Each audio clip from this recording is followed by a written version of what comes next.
আজ শনিবার, সাধারণত শনিবার আমরা ছুটিই নিই। আমি বাড়িতে বসে এডিটিং এর কাজই করি আর সল্টলেক যাই না। কিন্তু যেহেতু বলেছিলাম না বাড়িতে মেডিকেল এমার্জেন্সি হওয়ার জন্য অনেক দিন কাজ বন্ধ রাখতে হয়েছে, তাই জন্য রেসিপি কমে যাচ্ছে, রেসিপি নেই, তাই জন্য সকাল সকাল উঠে সল্টলেক গেছিলাম, মায়ের সাথে শ্যুট করে এসেছি। এখন ফিরে এসে আজকেই একটা রেসিপি দিতেই হবে। আস্তে আস্তেই বিকেল হয়ে গেল প্রায়। এখন এই 1 কাপ ব্ল্যাক কফি নিয়ে এডিটিং করতে বসেছি। খানিকটা এডিট করে গেছিলাম, বাকিটা এডিট করে এখনই আজকেই আপলোড করব, সেইটাই করছি। আপনারা অনেকেই আমাকে জিজ্ঞেস করেছিলেন আমি কিভাবে এডিট করি। আমি এই যে দেখুন কম্পিউটারে এডিট করি।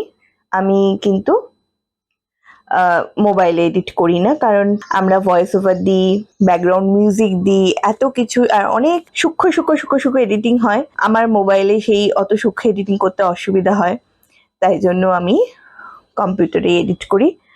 আর দুরকম সফটওয়্যার আমি ব্যবহার করি, দুটোই আমার পারচেজ করা সফটওয়্যার। তো সেটা নিয়ে আবার একদিন পরে কথা বলবো। এখন তাড়াহুড়ো সময় মতো শেষ করে আপলোড করতে হবে।